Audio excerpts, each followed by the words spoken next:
Hi, this is Landy with Peak Possibilities, and today I want to talk a little bit about getting back to fitness postpartum. Now it's January.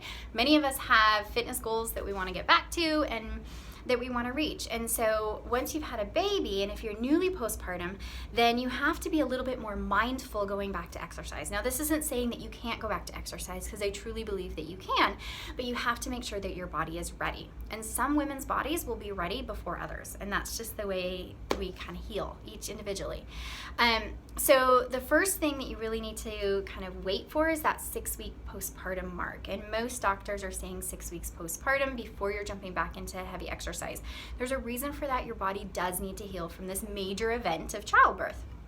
So once your body has really healed and your doctor's like, okay, 6 weeks, you're ready to go. Some women are ready to go at 6 weeks. Others are not. And so this is a way that you can check in with your body and see if you're ready, so that you're not jumping in and creating issues down the road, like leakage and prolapse. So one of the first things that you want to check is, can you engage your pelvic floor? Because your pelvic floor just went through a lot if you had a vaginal birth, and it also was impacted if you had a C-section. So many of us think, oh, C-section, nothing. But yes, you do.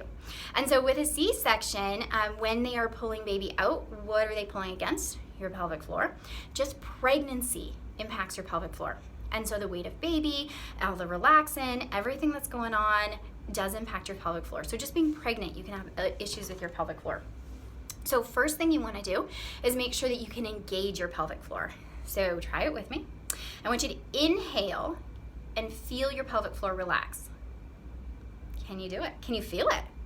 Many women can't, and that's okay. There's just some kind of disconnect that's gone on, and that's okay.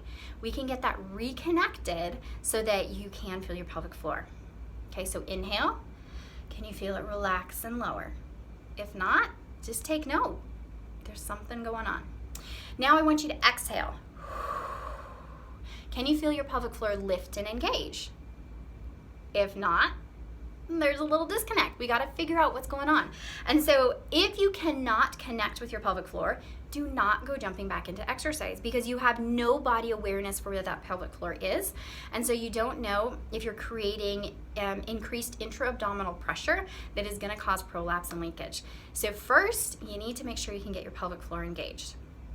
The next thing you want to see is your transverse abdominis on vacation still, or is it engaged, and can you use it? Because that's your deep core stabilizer. So if you're jumping back to exercise and you don't have your deep core stabilizer of your transverse, you're not going to be able to do the level that you want safely. And so your big transverse wraps all the way back from around your back, engages in the front and all the way down to your pubic bone. And it's a big, beautiful muscle. This is your God-given girdle. Like, this is the muscle that really needs to be engaged. So I want you to inhale and then exhale. Can you feel the muscle in that slow exhale kind of wrap around and give you a big, beautiful hug? If you can, great, your transverse is engaged. If you can't, then we need some work to get that transverse engaged. So I want you to do a hard exhale. Where do you feel the muscles? That hard exhale is often engaging that rectus abdominis and the obliques. So those are the ones we work out when we're thinking about working out, but those are our mover muscles. We need the deep core transverse to engage. So your deep core stabilizers are your transverse abdominis, your pelvic floor, there's little muscles in the back called multifidi, and your respiratory diaphragm. So if 2 out of those 4 are not engaging in just this little check, you're not ready to jump back into exercise. We need to get this core stabilization ready before you're jumping back and trying to do amazing mover muscles. And so that's one of the easy checks, is do you have 2 of the 4, and those are easy to check, engaged and ready to go. So if you're not engaged and ready to go in the 2 of the 4, you need to work on it yourself, or see a pelvic therapist to really help you know how to engage.